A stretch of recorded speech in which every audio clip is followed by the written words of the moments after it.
What's up, Game Devs? T-Chan here, and welcome to episode 14 of Game Dev Loadout, where I chat with today's most experienced game developers 7 days a week, where we'll learn about their background, the challenges they faced, and the tools they use to reach success. And today's featured guest is Veronica Flint. Veronica, it is go time. Are you ready? Yeah, I'm ready. Awesome. She is the lead VR designer at Moth Flame, which is a company that guides brands in entering the VR space. She also does character game animation, motion capture, and cinematic in video games. So go ahead, Veronica, give us a bit about your personal life and how you got started in the game industry. Let's see. Hi, I'm Veronica. I went to school for basically interactive media and entertainment technology. Took a few courses, lots of different courses in game development, animation, computer modeling, even some filmmaking courses. So I was trying to get like a well-rounded knowledge to see what I can figure out what I really wanted to do. And then like after some schooling, I was able to like apply for a job at like some game companies, for like entry level positions like QA tester, and I first got a job at like Naughty Dog doing QA tester work on one of their games. But like the good thing about getting that type of experience is knowing how game developers work in that type of environment. So there was like a lot of technical terms and how the process and the production pipeline worked when working at a big game studio like that or AAA game studio like that to like understand how it all comes together. So that was pretty useful. But like in order to like even get further into like the game industry, I had to like learn even more stuff. So I taught myself a lot of the game engine stuff like Unity. Took a free Unity class at Microsoft like a few years ago. Unity had this program where you can like learn introduction to game development with Unity for like a day. So like when I took that class, I was like, oh, this isn't that too bad. I can actually learn this on my own. So, I used my digital tutors account to teach myself like anything I wanted to learn about. I wanted to do story-driven storytelling type games like Heavy Rain or like any game that had a lot of character development and cutscenes alongside with interactivity. So like I taught myself how to use motion capture software as well, like with the Kinect back in the day when there was no motion capture suits that anybody could buy, or you have your own bedroom. I can't afford $100,000 mocap system. So I just use an Xbox Kinect to record motion capture data and just to play around with it. And once I got the hang of it, I started learning how to do like animation loops and got different character animation clips to plug into Unity. And I was able to like use this sort of knowledge to get some freelance gigs with into like motion capture animation that's also plugged into Unity. So that was really useful and helpful because I also learned a lot about working with how different companies work within these game engines and different projects. So and then after doing that for a while, I eventually started getting into VR, playing around with the development kit too. One of my early days of getting into VR development was using the DK2 with prior knowledge with Unity. I was able to plug it in, play around with some sample files or sample project files and seeing how it all comes together and how it all works, and started mess around with the code and modifying different settings or coding languages. And as I got more into it and started becoming a better Unity developer and a better VR developer, it all just came together pretty well. And then because I was lucky enough to know a lot of people who noticed my skills, I was able to get a job with at Implemented Group, which is a immersive VR journalism type group led by Nani De La Pena. So the VR community is such a small community because especially like even Nani De La Pena, Palmer Luckey days at USC. Like I know so many people who worked with Nani and Palmer at the time of the USC Interactive Technologies or Mixed Reality Lab. And, I worked with a project with a few people from Otherworld and they also worked with Nani. So it was a very small community that how everybody knew each other. So it was like almost like a family or something. But yeah, Nani, I got to work there with Nani, doing a couple of VR projects there. Like I helped out doing Kia and Across the Line, which got into Sundance. And so it was a lot of hard work putting those projects together. But it was definitely worth it because everybody in the VR community looks up and knows Nani, and she knows a lot of people in the VR industry. So after that, I did some other VR development work for other companies, and then eventually that led to me into Moth and Flame VR, which is led by Kevin Cornish, and he found out about me through somebody from Catt and I, and so yeah, and then we did a short cinematic VR experience film built for the Vive, and I built it on entirely in Unity, and yeah, we did almost everything ourselves. We had to like motion capture everything with our characters, and basically Remember is which is the VR project I did with Moth and Flame, is a sci-fi horror. The story is told through a series of flashbacks. So it's a very story-driven, non-interactive VR experience, but it still kind of works because the character you are in the story is that you're in a prison cell, and so the story is told through a series of flashbacks. So that seemed to work pretty well, which got us selected to be part of the Tribeca Film Festival of this year. So we premiered that back the third week of April in New York. So I went to New York, checked out people's reactions, like the different big people in Hollywood checked it out, and so that was pretty cool. Still hard strong in VR development and storytelling, so yeah. Now, when you're designing for VR, what is something we game devs probably don't know about it but should know? So a lot of what people tend to come across is that if you try to do the traditional way of developing a game, for instance, like a first-person shooter, when you try to test it out in VR, it doesn't really work that well. And the number one reason is because of the motion sickness. So a lot of people in the VR development community have, posted numerous different ways of avoiding motion sickness.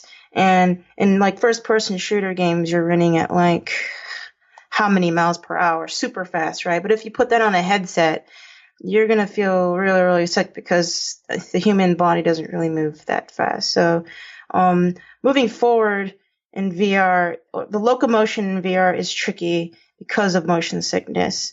But there are ways of overcoming that and of that sort of motion sickness, like climbing games work fairly well. Teleporting to different areas within the scene works very well. So there's different ways. I like having a frame of reference in a VR world as you're developing your game. Like if you're in a car or in an astronaut suit, that sometimes works pretty well. Like you don't get as much motion sickness, but different players have. Some players are more sensitive to other players. So, like I know Fallout VR, they were trying to figure out this as well, because when last year they had teleporting in one of their E3 demos, and people are like, "Oh, I don't like teleporting. Yeah, I want to be able to move forward in space." And then it's like, "Okay, here, move forward in space," and you're like, "Oh, I don't feel really well. Oh, this is making me sick." So, but luckily, like Bethesda's offering different options, locomotion options for players to choose from. I haven't played Arizona Sunshine, but I've heard that there are locomotion options for that game as well. There are several other ways of doing great locomotion, like developers of Raw Data, Servios did a game, and it's a running, jumping, flying, climbing game, and basically they use all the elements of what makes good VR locomotion work well in VR. So here's how it works. If you're running, the one thing you can do that actually works and not get sick is having your motion controllers going, lifting up or swinging your arms up and down, like a swinging motion of you running, like in how you would in real life while you're standing still, typically actually works because it tricks your body not tricking your body, but making it feels like, oh, I really am moving forward because I'm moving my arms up and down physically, so you don't really feel as sick. So as just standing there and you're pressing a button, moving forward. So or things, and even like climbing games where you're actually using your arms climbing, you can see your virtual hands. You can also feel your actual hands moving up and down physically, so you don't feel motion sickness. So there's like a really good GDC talk. If you have like a GDC vault, there's like a really good talk from this year about like all the different ways of using locomotion in VR. Any talk in general, whether it's at GDC or a different conference, they'll usually have good points or good tips on different development tricks related to VR. Yeah, I think motion sickness is one of the main problems, right, for VR. Yeah. And it's great that developers are starting to find tricks around that, especially locomotive option. That's really handy, and I wouldn't be surprised if a lot more games include those options now. So what are your key principles for a better VR experience? So there's like some good VR and some bad VR. And a lot of good VR, for example, I really like Life of Us. That was a really good VR experience for me, probably because it was, one thing, it was social. I can see my other friend on the other side. Some things that were done I don't normally see in VR. A lot of good VR tends to have like some good storytelling element to it. A lot of good innovative ways of using this world building immersive way of telling a story. Like in Life of Us, you're just going through like the stages of evolution, but it was just fun because you had all these really nice elements. You're just moving forward in space the entire time, but it had a really good orchestra or a really good score or soundtrack. It had a lot of good environments and animations. And it had a really good pacing to what's happening in each sequence and setting, and you're exploring around and looking around in different worlds, and you get to try things that you get to see things and experience things that you usually don't get to experience in the real life, or you normally don't do. Another good example is like Nani stuff is all about like empathy and being in someone else's shoes and what it actually feels like to be there. And like I feel like VR has a way of showing things emotionally that you can't really feel or see when you're watching on it's like projector screen or television screen or even in a video game sometimes too. Like I noticed like if you're shooting a person in VR, people feel different but shooting in a video game is like, oh, okay, I'm just shooting whatever. But when they're putting on the headset and you're actually in the world and you shoot an actual person, you actually feel like you've done something wrong. Yeah, it's kind of weird because of that's how real VR feels, and that's pretty different from just the medium itself. Now, let's take this on a more personal note, because you say VR can be difficult to create for and can be very time consuming. What do you consider your worst moment of your career? That one moment that is still vivid in your mind. Be very detailed and give us that story, like a difficult moment you had when you're designing for VR. When you're designing VR, don't switch game engines 3/4 into the project. No, I just had I'm not going to mention a studio, but there are a lot of times where, people would like, change lots of different things like halfway or like a quarter into the project. And it's like a lot of massive changes, which I understand if you want to make the best, but like I think having a really pretty clear technical breakdown of what on the development process of VR, development process and development time a lot more simpler and manageable and easier. Sometimes, things like that happen. People have lots of different ideas, and maybe we could do this and that, but sometimes that's not going to be doable within a certain amount of time. So, like, we need to figure out a better solution that would be feasible and possible to do within a certain amount of time. But sometimes it can be difficult if you're working with somebody who's not as technical, and they go, oh, why can't we do this? And you'll have like a programmer say, well, because so and so, because this, and that, and this. Like there should be more people who are who run a studio or who are leaders should also know the technical side of developing VR and the pros and cons or the limitations of it as well, and what's going to be doable, why that can't be doable, and just they need to at least learn or know about some of the stuff y'all doing. Mm-hmm. Yeah, exactly. And duly noted, do not switch a game engine more than halfway through. Because I heard like transferring or trying to process it to another engine, it's a handful, and it's different too. So don't do that. Now, what do you consider your best investment you've made? Like, could it be an investment of money, time, or energy? And how did you decide to make that investment? Quitting a job in QA testing because you don't like it, because you're more passionate about another side of game development, which is what I did. The investment of time to learn, which is important, to learn how to develop, your own games. So like, let's say, I don't want to do Call of Duty 79. I want to do something else because you're whatever. So I want to. I didn't do Call of Duty 79. I'm just saying as an example. But I left to do QA too. I wanted to learn more about game design and game development. So I sat home and taught myself Unity and Motion Builder and got more into the integration and development of game development and learning the technical terms and the software and the coding and the process of what the actual developers go through every day. Teaching, learning, there's so many, online resources. You got video tutorials, you got digital tutors, which is what I use. There's like documentation, there's SDKs, there's APIs, there's plugins, there's lots of different software.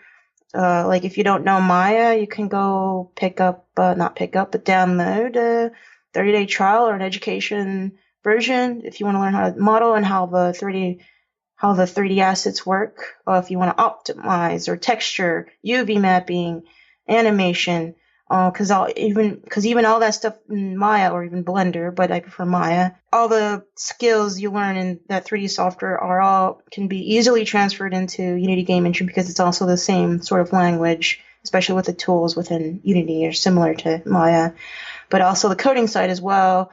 But if you're like super into game design and game programming, learning how to code based off of that template of like just playing video games, you understand the language of how it works technically, like input the language or what happens when you press this button, what happens if you go over there and you talk to this guy, like all that sort of stuff of what happens to like the logic of games just from playing it is you can like think about that as you're coding and programming. You go, oh yeah, that's what happened if I do this and that.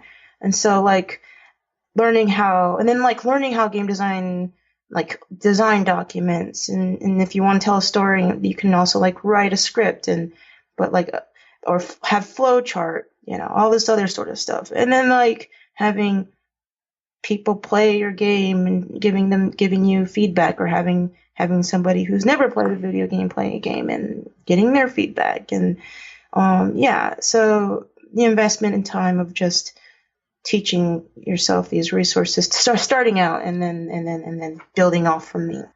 Yeah, just go out there and do it. There's no excuse. Use that time wisely. Instead of playing game, use that time to try to make a game if you want to get into the game industry. So awesome. Don't forget Game Devs. You can check out GameDevLoadout.com for all the show notes and links. And now we have reached crunch time, which is a phase that Game Devs dread, but we are over here to overcome it. So basically, Veronica, I will ask you quick questions and you'll be giving us a ton of valuable information in return. Are you ready to crush it and release the show? Okay. Yeah. So what was holding you back from becoming a game developer? So like, I think like, I went to school for like animation and the art and creative side of it, but like I was like in high school, like I was like, if you want to learn how to be a programmer, well, you got to be good at math.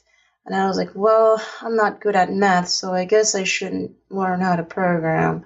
So I was like, okay, in the game and in the industry in general, like having it's very competitive if you want to be an animator, a previs artist, or an artist in general. So like out of school, it was like really hard to like get a job or in those sort of areas for some reason. Like I did internships or but it wasn't like I got some knowledge or experience, but it wasn't. So it was slightly worth it, but I couldn't really get a job out of it. So I was like, okay, maybe I can go through the QA tester route. And then maybe I can work my way up. But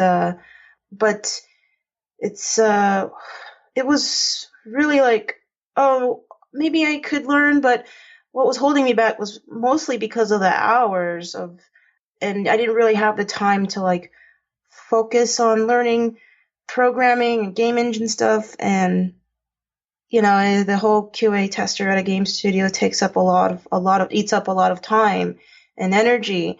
And I was also afraid of the whole coding thing. Like I was like, whoa, what is this? Looks so super confusing. I guess these people have to have a super brain to like know all this stuff. Like, yeah, I thought, okay, these programmers were like child prodigies that knew EMC squared at the age of 8 or something. I mean, that was like, seemed like that was like, maybe that was it. And, so yeah, that just felt like it was super, super hard to me, I guess. But I was confident that I knew how to be a good game designer or knew how good games work and how a game should play and how a game should feel and what makes a game good. So because I was confident about that, I was able to push myself into it.